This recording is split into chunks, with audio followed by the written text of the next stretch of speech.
वक्त की सबसे बड़ी और दहला देने वाली खबर सामने आ रही है। ईरान की रेवोल्यूशनरी गार्ड कॉर्प्स ने आधिकारिक बयान जारी कर दावा किया है कि उन्होंने इजरायली प्रधानमंत्री बेंजामिन नेतन्याहू के कार्यालय पर अपनी सबसे घातक खैबर बैलिस्टिक मिसाइल से सीधा हमला किया है। ईरान का कहना है कि यह हमला सीधे तौर पर नेतन्याहू की हत्या करने के उद्देश्य से किया गया था, जिसे वे अपने सर्वोच्च नेता अयातुल्ला अली खामेनी की मौत का अंतिम प्रतिशोध बता रहे हैं।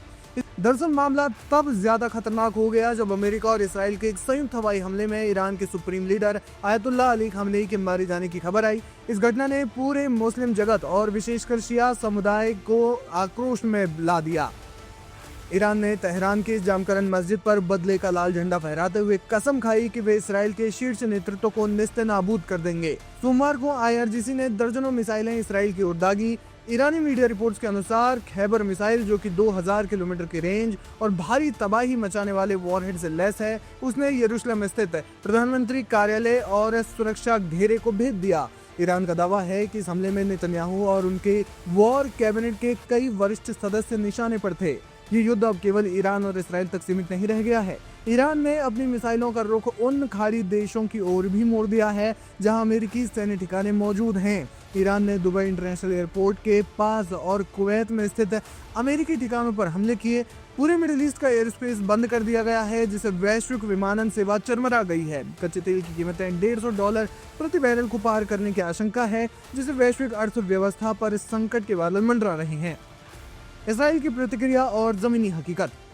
इजरायली रक्षा बलों ने यरूशलेम और तेल अवीव में बड़े मिसाइल हमलों की पुष्टि की है। हालांकि इजरायली सरकार के प्रवक्ताओं ने नेतन्याहू की हत्या के दावे को फिलहाल ईरानी प्रोपेगेंडा करार दिया है। इसराइल का कहना है कि उनके एरो 3 और डेविड स्लिंग जैसे डिफेंस सिस्टम ने अधिकांश मिसाइलों को हवा में ही नष्ट कर दिया, लेकिन कुछ मलबे और मिसाइलें रिहायशी और अनैतिक इलाकों में गिरी हैं।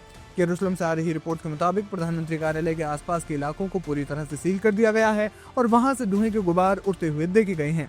इसराइल ने भले ही इस घटना को एक तरह से ईरानी प्रोपेगेंडा करार दिया हो, लेकिन IRGC ने सीधा दावा किया है कि उन्होंने इसराइल के प्रधानमंत्री कार्यालय पर जो है वो निशाना साधा है और जो उनकी सबसे खतरनाक खैबर बैलिस्टिक मिसाइल है, जिसकी रेंज 2000 किलोमीटर है, उससे हमला किया है। देखना ये होगा कि युद्ध आगे किस ओर रुख करता है। फिलहाल इस घटना पर देखिए हमारी अगली खबर।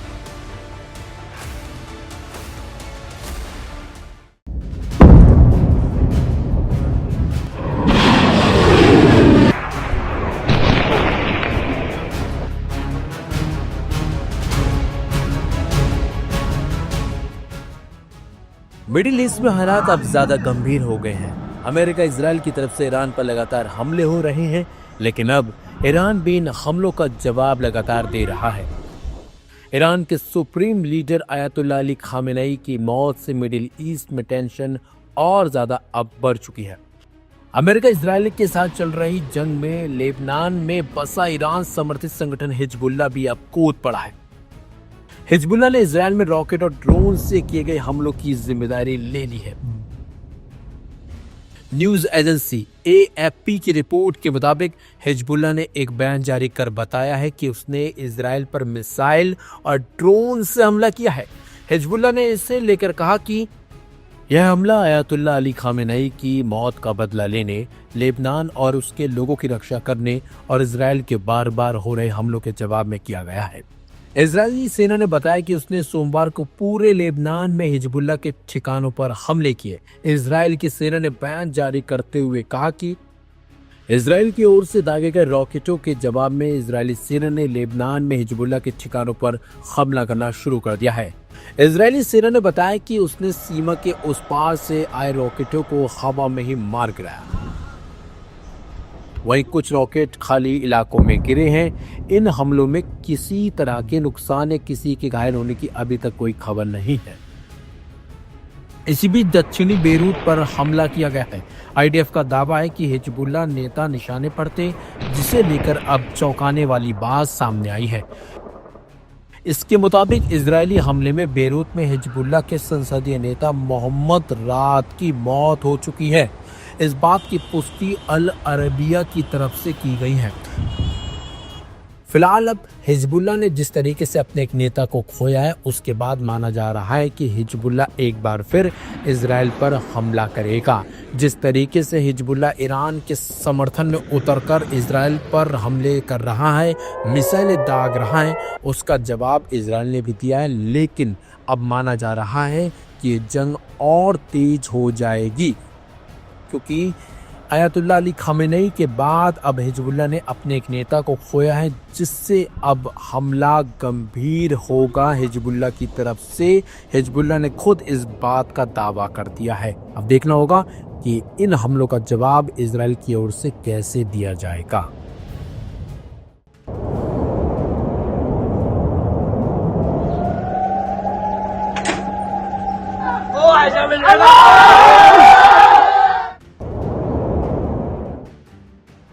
मिडिल ईस्ट में शुरू हुई जंग का अंत अब कब होगा ये किसी को नहीं पता। इसकी मुख्य वजह है ईरानी सुप्रीम लीडर अली खामेनेई का मारा जाना। दरअसल इजराइल की ओर से किए गए अटैक में अली खामेनेई की मौत हो गई, जिसके बाद अब ईरान भड़का हुआ है। बल्कि ईरान ने खामेनेई की मौत का बदला लेने का ऐलान भी कर दिया। इजराइल के हमले के बाद ईरान खाड़ी देशों पर टूट पड़ा है। एक एक करके ईरान खाड़ी देशों को निशाना भी बना रहा है। यहां तक कि ईरान ने बहरीन में मौजूद अमेरिकी बेसों को अपना निशाना बनाते हुए उस पर हमला किया। इजराइल और अमेरिकी हमलों का ईरान ने बदला लेने का दरअसल ऐलान भी किया था और अब उसका दावा करना शुरू कर दिया है। ईरान ने करीब 8 देशों में मौजूद अमेरिकी बेस पर हमला किया। इसमें बहरीन के naval base, Qatar, UAE, Saudi Arab, Israel, Kuwait, Dubai शामिल है। हमलों के बाद बहरीन ने कहा कि अमेरिकी नेवी के 5वें फ्लीट के हेडक्वार्टर को मिसाइल हमलों से निशाना बनाया गया है। खबर है कि बहरीन में ईरानी शाहिद 136 ड्रोन ने अमेरिकन फैसिलिटी को जबरदस्त नुकसान पहुंचाया। सबसे खास बात तो यह है कि इस हमले के बाद बहरीनी लोग खुशी मनाते नजर आए। दुबई में भी ईरान ने जबरदस्त तबाही मचाई है। ईरान ने एयरपोर्ट पर ताबड़तोड़ हमले किए हैं। इसके अलावा द पाम होटल और बुर्ज खलीफा के पास भी हमले किए गए हैं। कतर में भी धमाकों की आवाजें सुनाई दी। आपको बता दें, मिडिल ईस्ट के कई देशों में अमेरिकी मिलिट्री ने अपने बेस बनाए हुए हैं, जहां पर बड़ी संख्या में सैनिकों और हथियारों की तैनाती मौजूद है।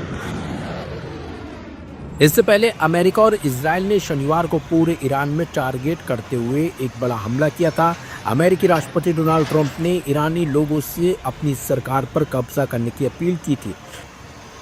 पहला हमला तेहरान के डाउनटाउन में ईरान के 86 साल के supreme leader Ayatollah Ali Khamenei के घर के कंपाउंड को टारगेट करते हुए किया गया था, जिसमें खामेनेई और उनके परिवार के कई सदस्य मारे गए हैं।